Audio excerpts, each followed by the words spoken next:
Hey everybody, this is Jorden here with Doug Houston at Atlantic Bay Mortgage over in Franklin. Hope everybody's doing well today. We'll give everyone a few minutes just to jump on before we start the webinar. And Doug and I were just talking about the changing market that we have over here in Franklin. So Doug, you want to talk a little bit about what we were just saying about our market continuing to be busy even after the leaves fall off the trees? This market has changed from years ago. It used to be you didn't get offers on houses after all the leaves were gone. Mm-hmm. And nobody would list anything then until spring. Mm-hmm. And that's not the case anymore. This market stays active with a steady influx of relocations and new family starts, mm-hmm. and still that second home business, mm-hmm. that has mm-hmm. now pretty much become a year-round thing as more inventory becomes available. Mm-hmm. So yeah, we have I've been seeing that a lot too. Last week we touched a little bit on who my buyers are, and they are people that own second houses and looking to upgrade their second home to their forever home. Oh, hello, Brandon. Welcome to the live stream. He's actually sitting in the other room behind us. But yeah, it's a big, beautiful thing that's happening as we're getting new folks that come into our area. But of course, that does drive up the prices, and it does bring on a much bigger inventory problem that's kind of going away in other parts of the country. So I know Atlantic Bay recently just started the new construction program. Do you want to touch on that for a second? We have 3 construction loans available now for primary residences. Only for primary residences now, but mm-hmm. still, that's a good thing. There's a USDA no money down. That's good. Construction loan. Mm-hmm. No money down doesn't necessarily mean no money out of pocket. Mm-hmm. It just means no down payment. Mm-hmm. You may still have some cost overruns. You may have to pay your own closing costs, but mm-hmm. yeah. So there's that. We have an FHA construction loan, which is 3.5% of the build price. Mm-hmm. And then we have a conventional construction loan program as little as 5% down. Wow. And that they're all one-time closes. Mm-hmm. So there's no second set of big closing costs built in that. You don't have to mm-hmm. refinance the construction loan. Okay. It just kind of rolls. You get a 10-month construction period, and then it just rolls into your permanent mm-hmm. financing. Mm-hmm. Okay. So would it be best for somebody to talk to you about that before they purchase land or after they have land? Before would probably be better. Mm-hmm. Mm-hmm. Okay, that sounds good. Well, we might as well get started here. So today we are going to talk about pre-approval, why, how, and when. Getting pre-approved for a mortgage loan is very, very important. It is your first step in buying a house. Whether it is your first home, second home, third home, it doesn't matter. Everybody needs that if you're going to finance it. So, Doug, do you want to touch on why pre-approval is so important as far as keeping your contract rolling and when you're looking for a house? If you have a pre-approval, a true pre-approval, then basically you already know what you're going to need to get from that point to closing. Mm-hmm. As far as income and asset documentation goes. And the biggest thing you need to do at that point, the underwriter has told you how much they will approve for you to borrow. Mm-hmm. So if you're armed with that information and a loan commitment, mm-hmm. then you can go out and shop all the way up to that amount. Mm-hmm. So you mentioned true pre-approval. So we have a pre-approval and a pre-qualification. What is the difference? Okay.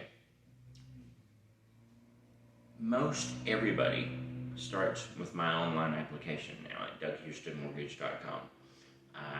When I receive the application, I go in and pull credit, and anything that I tell you would be based on the information in that application. That is a pre-qualification. Based on what you told me, this is what you should be able to do. If you go the other step in that online application and upload proof of income, proof of assets, any letters of explanation that application tells you need to do, then we can go to the underwriter. The underwriter will review all those documents, and based on what you can prove, this is what I will let them borrow. So the difference there is a difference between what is in that application and what the underwriter actually pulls from the supporting documents. There are a couple of things there. You may have one full-time job and 2 part-time jobs, but if you had one part-time job for 6 weeks and one part-time job for 6 months, you can't use that income. You can use your full-time income, because presumably you've gone from full-time job to full-time job if you've been there less than 2 years.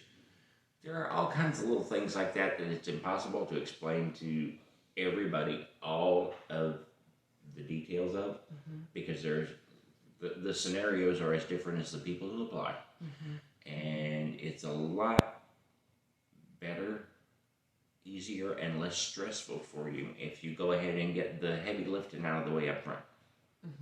Yes. And then you can focus on the fun part, picking out the house. Yes. Then you get to hang out with me all day. And what could be better? So, what I'm hearing is pre-approval, a true pre-approval. You have submitted all of your documents, all of your bank statements. Your credit's been pulled. We know that you have the income. It's been verified. And you are ready to go. A pre-qualification is something that you would put in online, either on Doug's website or even on one of those other guys that are online mortgage brokers. And they just take what you say and give you a pre-qualification letter based on that. But you could put in anything you want to into that application, but it hasn't been verified yet. So as a real estate agent, for my listings, when I'm vetting offers and I'm looking at the pre-approval letters versus pre-qualification letters, I definitely teach my sellers that they want to see the pre-approval, not just the pre-qualification, because none of that information has been verified yet. And sometimes, not always, but I have heard that sometimes a seller will take a little less money if the underwriter has already approved you for that much house and they know it's going to close, as opposed to a higher offer that nobody knows for certain because the underwriter hasn't reviewed the income and asset documents yet. And it could also come in handy, everything is a multiple offer situation these days. Yes, it is. 200 families shopping at 20 houses, that's going to turn into multiple offers, 10 offers apiece. Yes, it will. And it's good to have that pre-approval. That puts you one step up. If, say the house is $200,000, and everybody's going in at $200,000 the day it gets listed. The listing agent comes back the end of that day and says, we have 183 offers on this. We need highest and best by 5 o'clock tomorrow.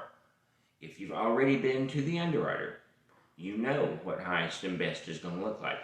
And you can confidently say, I'll go up to $248,000 on that $200,000 house, assuming it appraises. That's another piece, though. The appraisal coming back, that would be something you can go back and say, well, it's not worth that much. But that's why you need a good agent. That's why you need to help advise you, so you don't go too crazy bidding on a house that shouldn't be that. And something that I have found is winning offers right now, if you have the extra cash, is an appraisal addendum, and that's saying that we want this house we're going to pay the difference if the appraisal doesn't come back.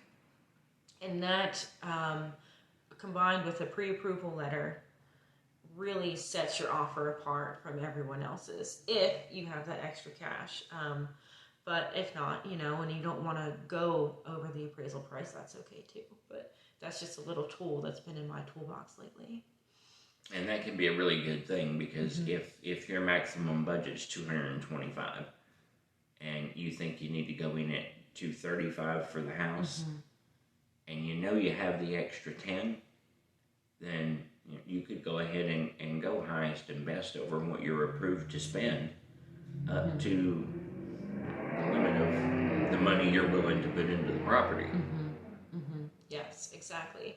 So, you can really get creative once you know where your starting point is with your pre-approval letter. So again, that pre-approval is going to tell you what your ceiling is, what the lender is willing to lend to you based on your financial situation. And as Doug said, everyone's financial situation is different. But once we get into messing around with down payment amounts and changing all of that kind of stuff, it really gives you a little more creative license when it comes to making offers. It does.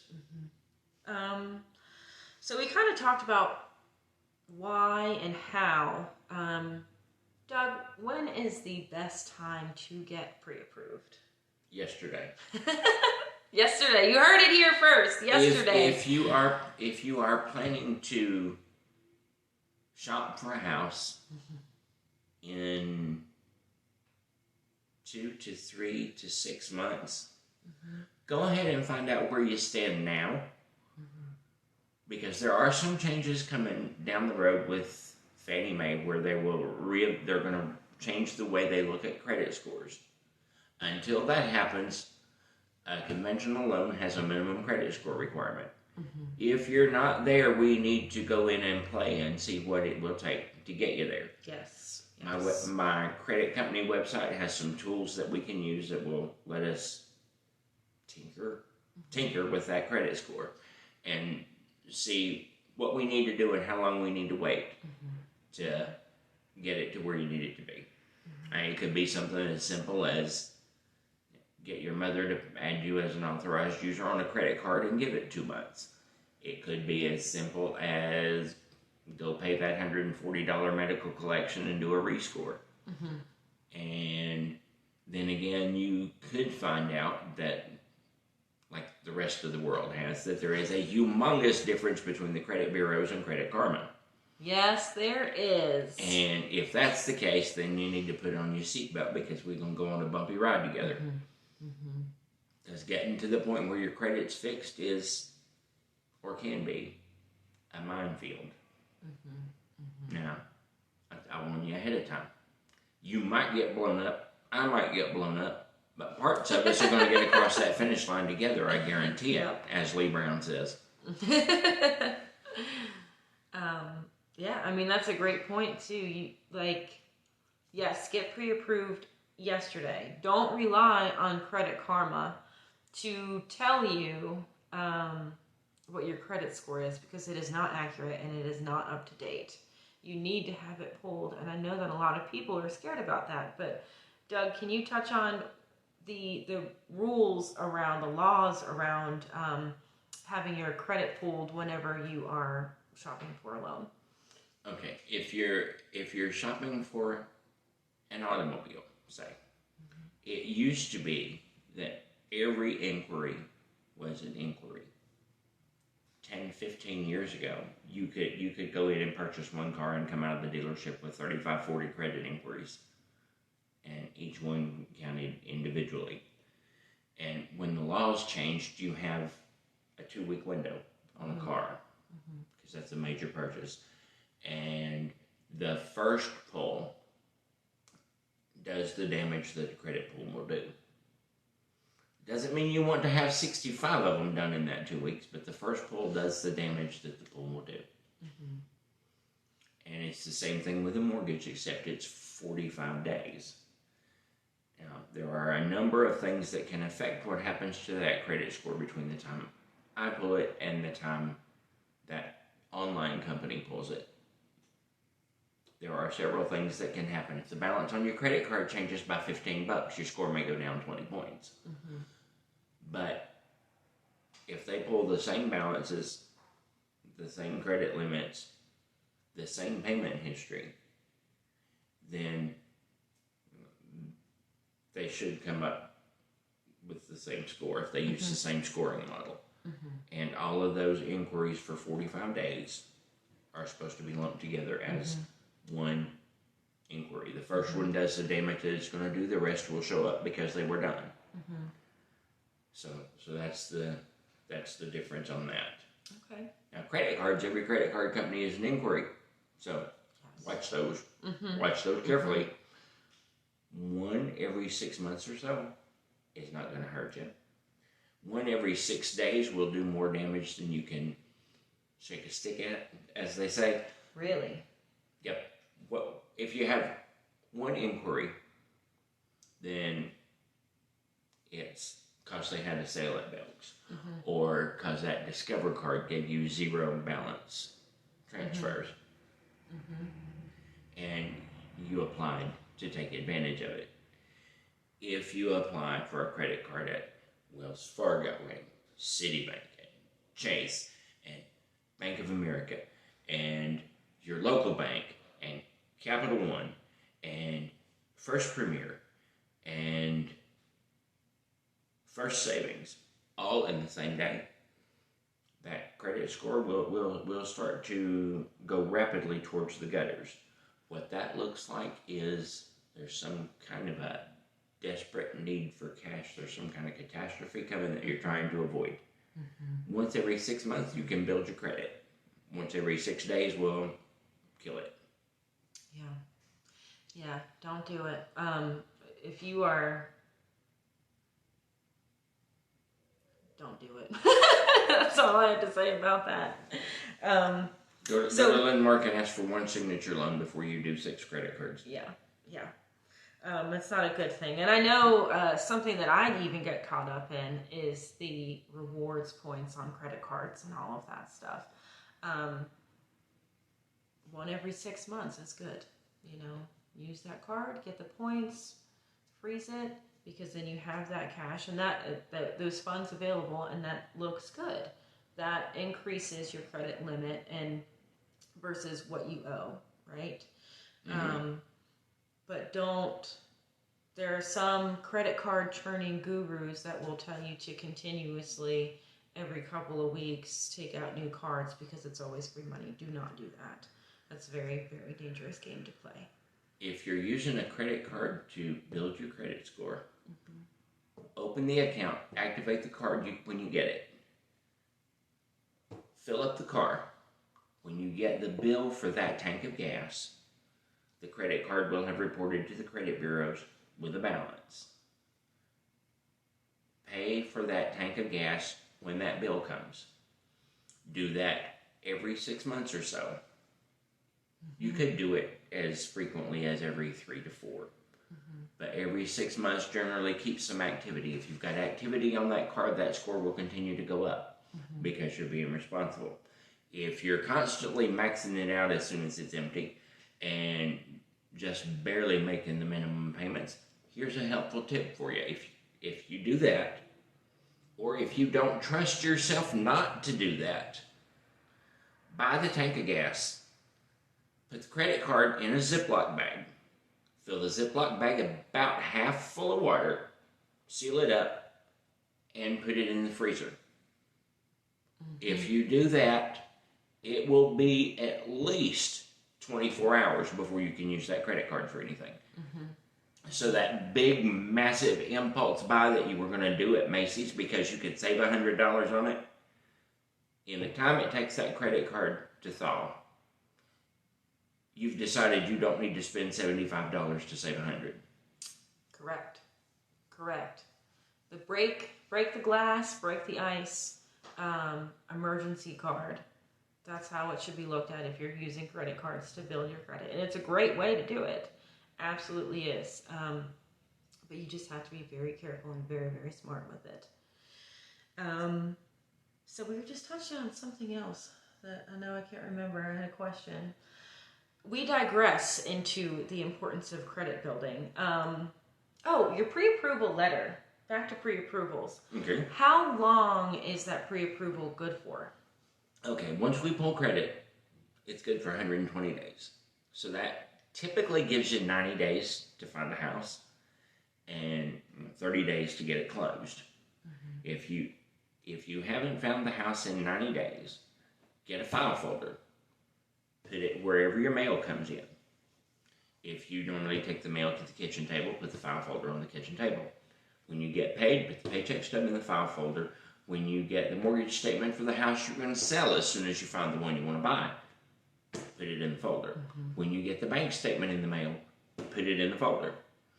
Because if you haven't found a house by day number 110, mm-hmm. we need to pull a new credit report and update our income and asset statements. If you apply online, then you can upload them into that same application and just keep them updated as you go. Mm-hmm. If you do not upload the documents and send them directly to me, then the file folder. And put it in the scanner and send it to me, put it in the scanner and upload it. Just keep it so that you can have everything we need handy right there and keep this thing going. Mm-hmm. Mm-hmm. And in this market, you may get frustrated. Yes. What's the longest you've ever worked with a buyer trying to find a house? Oh, well, currently, my longest running buyer I've been working with since July of 2020. And these folks are they're looking for investment property, their first investment property up here that they can use as a dual vacation home and Airbnb rental. And it's been just challenging because they have watched the market, be at this baseline. So I don't know if you know this, we're sitting at about 18% appreciation year over year from, last July to July 2021. So they have been sitting there on the fence waiting, watching the market appreciate around them and their affordability just completely disappearing in this area. Mm-hmm.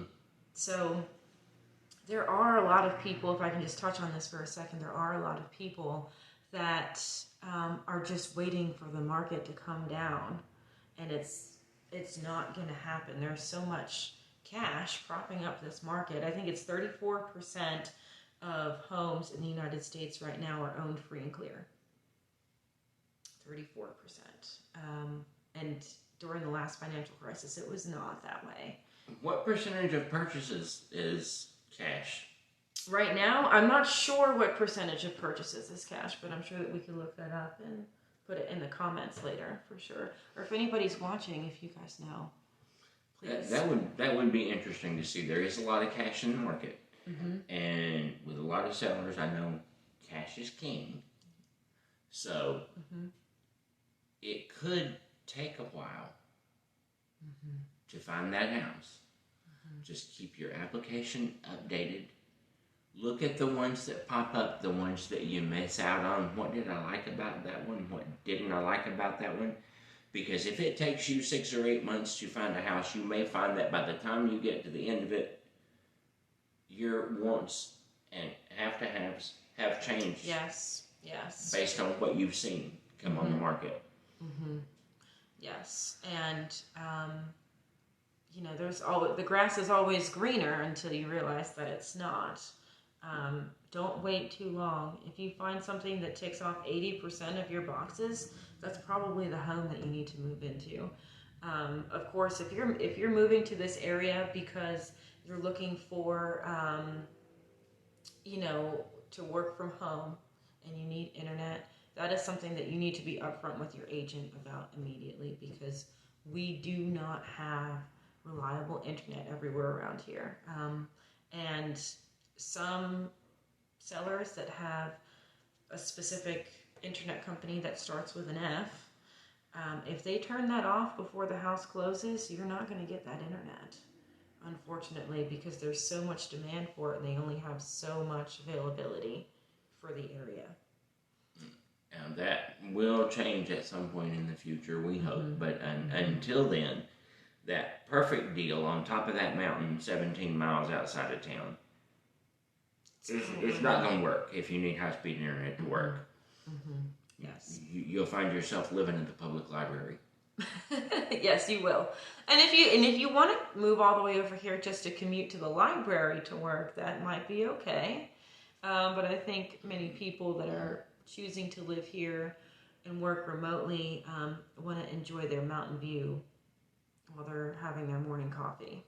So I know I do anyway. I get to work from home sometimes. It's nice. It is. It is. All right, guys. Well, we're hitting at the end here. I don't know if anybody has any questions. I think Brandon's the only one left. But I appreciate everybody that jumped on today. And, of course, this will be reposted on all the platforms. So if you have any questions, I am Jorden with High Vistas Realty. I'm Doug with Atlantic Bay Mortgage Group. I've not been talking long, can you tell? Start your show. And I'll put our contact information in the comments below as well. So please let us know if you need anything at all. We're here to help you and to be your real estate advocates here in Western North Carolina. Hope everybody has a great day. Thanks for joining us. Look forward to hearing from you. Bye.